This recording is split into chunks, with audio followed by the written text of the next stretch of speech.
आज का प्रेस वार्ता में हम लोग को आयशा के बिहार राज्य के अध्यक्ष कमल प्रीति जी, आयशा के बिहार राज्य के ज्वाइंट सेक्रेटरी साथी दिव्यांग जी हम लोग का प्रेस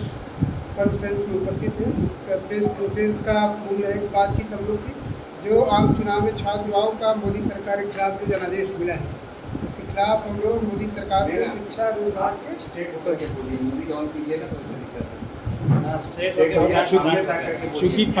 दिव्यांग जी हम लोग के बीच में उपस्थित हैं, प्रेस वार्ता को संबोधित करेंगे। प्रेस वार्ता का मूल जो सवाल है, बातचीत है कि आम चुनाव में मोदी सरकार के खिलाफ छात्र नौजवानों ने शिक्षा विभाग के सवाल पर जनादेश दिया है। अग्निवीर जैसी योजना है उसको समाप्त करने, प्रश्न पत्र जो आए दिन लगातार लीक हो रहा है उस सवाल को लेकर के, और पटना विश्वविद्यालय को केंद्रीय विश्वविद्यालय को दर्जा दीजिए। इन तमाम सवालों को लेकर के आज हम लोग प्रेस वार्ता कर रहे हैं। आने वाले दिनों में छात्र संगठन आयशा और बिहार की सरकार की शिक्षा रोजगार के सवाल पर हम लोग बड़े छात्र आंदोलन खड़ा करेंगे। इसके संबोधित करने के लिए हमारे प्रीति जी राज्य के अध्यक्ष इस प्रेस वार्ता को संबोधित करेंगे।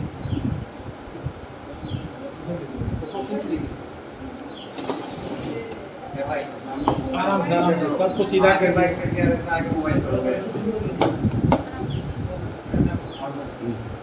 चिपका दीजिए, सबको इधर भी कर दीजिए। सबका ठीक है? मोबाइल ऑन करो यार, लाउड बोलिएगा। आज आयशा का प्रेस वार्ता किया जा रहा है, यह पूरे बिहार भर में किया जा रहा है क्योंकि लोकसभा का चुनाव पूरा हो चुका है और यह स्पष्ट तौर पर हम लोग का जो रिजल्ट सामने में आया है उससे ऐसा साफ साफ दिखा है कि छात्र युवा का जो जनादेश रहा है वह मोदी सरकार के खिलाफ रहा है। ऐसे में पिछले 10 सालों को जब हम याद करते हैं तो देखते हैं कि जिस प्रकार नई शिक्षा नीति मोदी सरकार के द्वारा 2020 में लाया गया और उसके खिलाफ में हम लोग का लगातार आंदोलन रहा कि इसको खारिज किया जाए। FYUP भी इम्प्लीमेंट किया गया लगातार विश्वविद्यालय में, और 20 वृद्धि जो हमारे सामने है वो दिख रहा है, और लगातार रोजगार पे जो हमला रहा है। यह जो तमाम सवाल रहे हैं हमारे पिछले 10 सालों में आयशा के द्वारा सड़कों पे आंदोलन के थ्रू और तमाम चीज़ों में हम लोग उठाते रहे हैं। ऐसे में मोदी सरकार फिर से सरकार में आए हैं और उनसे हम मांग करते हैं कि तमाम जो हमारी समस्याएं रही हैं छात्र युवाओं का रोजगार और शिक्षा के क्षेत्र में, तो लगातार हम देखते हैं कि जिस तरीके से मोदी जी आए हैं और उनका एक कहना है कि जो है 4 जातियों को वो बहुत महत्वपूर्ण बात करते हुए बोले हैं, तो उत्थान की बात करते हैं। एक है गरीब, महिला, युवा और किसान। तो मैं बोलती हूँ कि जब आप 4 जातियों को उत्थान की बात करते हैं तो सबसे पहले मैं अभी थोड़ी सी बात इस पे कर देती हूँ कि अभी जो जितने डिग्री तापमान में जो युवा जो है बेरोजगारी के स्थिति में जो देश में जो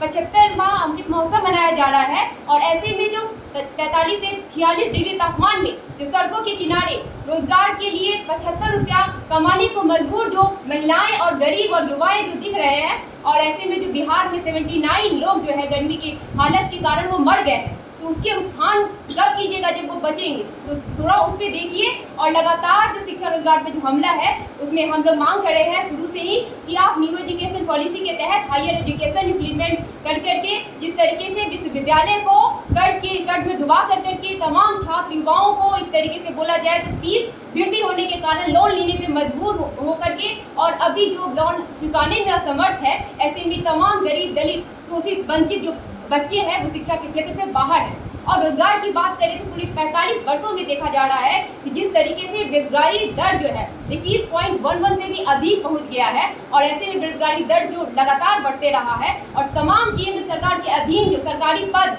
खाली रिक्त पड़े हैं और उसको बहाल नहीं कर रहे हैं। तो हमारा मांग है कि तमाम जो सरकारी पद जो रिक्त पड़े हैं उस पर तुरंत बहाली हो, और लगातार जो तुरंत बहाली करके उन सबको पदस्थापित किया जाए, और इस पर विशेष तौर पर ध्यान दिया जाए क्योंकि निजीकरण का जो प्रयास है लगातार शिक्षा के क्षेत्र को निजीकरण करने का प्रयास है पूरे सरकारी संस्थान को, जो हम देख रहे हैं कि उपक्रमों जितने भी सरकारी संस्थान है उसको किस तरीके से निजीकरण करके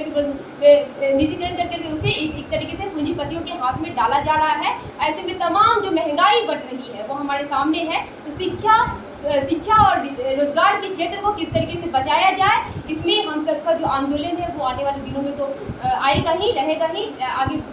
आंदोलन तेज होगा। और उसके बाद मैं ये कहना चाहती हूँ कि पूरे बिहार में जो विश्वविद्यालय में जो GS कैश जो हम लोग शुरू से मांग कर रहे हैं कि विश्वविद्यालय में GS कैश इम्प्लीमेंट हो, क्योंकि BHU घटना दिखा है छात्रों के साथ, वो देख करके ऐसा लग रहा है कि बिहार के कोने कोने से गरीब दलित की बच्ची जो है बाहर जाती है उच्च शिक्षा को ग्रहण करने के लिए, लेकिन जब उनके साथ इस तरीके का दुर्व्यवहार किया जाता है, उनके साथ दुष्कर्म किया जाता है, उनकी आवाज़ों को दबाया जाता है, सरकार के जो समर्थक जो लोग हैं वो उनके आरोपी और अपराधी के समर्थन में खड़े होकर के उसे बचाव में खड़े हो जाते हैं। ऐसे में जो लगातार हमला है छात्रों के ऊपर में, वो कैंपस में कैसे सुरक्षित रूप से अपनी पढ़ाई को, उच्च स्तरीय शिक्षा को पूरी कर पाएगी। तो सबसे पहले है कि पूरे विश्वविद्यालय में गैस को जितना जल्द से जल्द हो उसे लागू किया जाए और डमी ICC को रद्द किया जाए। लगातार हमारी ये मांग रही है। उसके बाद हम देख रहे हैं कि महिलाओं के ऊपर जो लगातार अभी जो मणिपुर में देख रहे हैं कि किस तरीके से उन्हीं के जो सांसद है, विधायक है, वो लगातार अपनी बयानबाजी में महिलाओं के प्रति जो अभद्र टिप्पणियां करते हैं, उनके जो आरोपी होते हैं उनके समर्थन में भी खड़े होते हैं। कठुआ जैसे जम्मू कश्मीर में कठुआ जैसे कांड को भी वहाँ उत्पीड़न हुए उसके ऊपर कोई किसी तरह की कार्रवाई नहीं की गई, तो अब उसी का खामियाजा केंद्र के भीतर खास करके नरेंद्र मोदी और भाजपा को झेलना पड़ा है। छात्र, युवा और नौजवानों की जो जनादेश है वो तो इनके खिलाफ है, और अब एक जो नई सरकार बनी है उसमें बिहार का भी एक बड़ा महत्वपूर्ण अंग है, और बिहार के तरफ से नीतीश जी उसमें शामिल हैं। और खुद नीतीश जी इसी पटना विश्वविद्यालय के शताब्दी समारोह में नरेंद्र मोदी जी से ये पटना विश्वविद्यालय को केंद्रीय विश्वविद्यालय का दर्जा देने के मांग कर चुके हैं।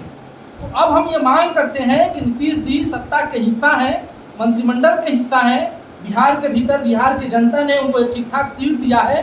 वो पटना विश्वविद्यालय को अविलंब केंद्रीय विश्वविद्यालय का दर्जा दें। इसके अलावा देश के भीतर जो खाली पद पड़े हैं उन खाली पदों पर रिक्तियां हों। पेपर लीक का मसला जो है हिंदुस्तान के भीतर बड़ा संकट बनते जा रहा है। अभी हमने देखा कि नीट के भीतर क्या हुआ, और आज सुप्रीम कोर्ट ने आदेश दिया है कि जिन 1563 छात्रों को ग्रेस मार्क्स दिया गया था उनका री एग्जाम होगा। तो एनटीए एक तरफ से ये कह रही थी कि हम ये एग्जाम रद्द नहीं करेंगे, और बिना किसी घोषणा के ग्रेस मार्क्स दे दिया गया, बिना किसी नियम के ग्रेस मार्क्स दे दिया गया। तो इसमें और सुप्रीम कोर्ट ने आदेश दिया एनटीए के खिलाफ, तो एनटीए की भूमिका की भी जांच हो। देश के भीतर जितने एग्जाम्स हो रहे हैं उसमें एनडीए की भूमिका की जांच हो, और भारतीय जनता पार्टी और एनडीए ने इस चुनाव में ये अपने घोषणा पत्र में वादा किया है कि हम पेपर लीक को लेकर के ठोस कानून बनाएंगे, हम पेपर लीक को लेकर के बेहतर उसको उचित कदम उठाएंगे। तो सवाल उठता है कि आपके शपथ ग्रहण करते ही देश के भीतर इतना बड़ा नीट का स्कैम हुआ और एजुकेशन मिनिस्ट्री की तरफ से कोई बयान नहीं आया, सुप्रीम कोर्ट में लोगों को जाना पड़ा, उसके हस्तक्षेप के बाद चीजें सुधरी है। तो जो मांगे हमारी हैं प्रेस नोट के द्वारा, और जो पूरी हमारी मांग है उसको हम आप तक दे देंगे। और जो मुख्य मांग है कि देश के भीतर कैंपसों को बेहतर किया जाए, लगातार जो फीस वृद्धि हो रही है कैंपसों में उसके लिए अस्थायी तौर पर ठोस व्यवस्था की जाए कि गरीब दलित मजलूम पिछड़े जो छात्र हैं वो पीछे नहीं हो।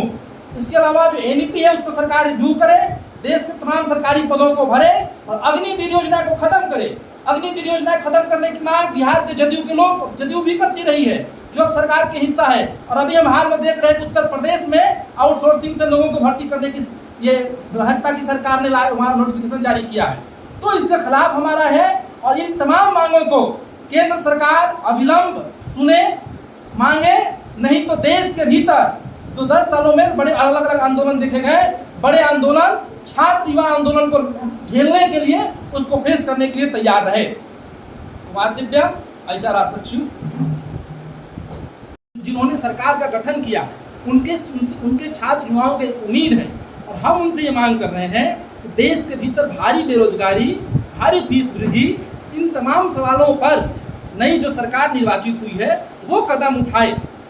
और ये भारी देश की समस्या है। देश के भीतर आप रोजगार की बात कर रहे हैं, देश के भीतर, और दूसरी तरफ आप अभी उत्तर प्रदेश में आप लेकर के आ जा रहे हैं आउटसोर्सिंग से पुलिस बहाली। आप कह रहे हैं कि नीट में कोई आपकी एनटीए जो संस्था वो कह रही है कि कोई वो स्कैम नहीं हुआ है, सुप्रीम कोर्ट उसको रोक लगाती है बिना कोई पहले से डिक्लेरेशन दिए हुए, बिना कोई घोषणा किए हुए। आप पेपर लीक होता है उसका आप संज्ञान नहीं ले रहे हैं। तो ये जो गंभीर सवाल है छात्र युवाओं के, सरकार इस पर कोई रिएक्ट नहीं कर रही है। और नई सरकार जो गठबंधन की एनडीए की सरकार है, बिहार के भीतर से एक पार्टी है जदयू जो ठीक ठाक हिस्सेदारी में है। तो जिन मांगों को लेकर के वो लोगों को कहते रहे हैं कि हमारा ये स्टैंड है, तो अब वक्त आ गया है कि वो स्टैंड पर फैसला ले, और वो स्थिति में है कि सरकार पर दबाव भी बना सकते हैं। अगर नहीं वो ऐसा कर रहे हैं तो ये माना जाएगा कि लोगों को गुमराह करते रहे हैं। एक और सवाल। भी ऐसे ऐसे कारनामे को अंजाम देने वाले लोग के साथ समर्थन में खड़े हो जाते हैं, तो ये सब चीज़ एक तरीके से छात्रों के लिए, महिलाओं के लिए घातक है। इन सब पे ध्यान देते हुए और आगामी दिनों में जो कार्य योजना में आए, तो खासकर इस सब पे ठोस पहलकदमी हो कि किस तरीके से छात्रों के लिए सुरक्षित व्यवस्था किया जाए। और शिक्षा रोजगार की बात करते हुए हमारा लगातार मांग रहा है कि जो खाली पद है उस पर बहाल हो, और केंद्र सरकार जो है खासकर पटना विश्वविद्यालय को केंद्रीय विश्वविद्यालय का दर्जा मिले, और तमाम जो सरकारी पद उस पर बहाल किया जाए। और साथ ही है दिव्यांग, वो अपनी बात करें।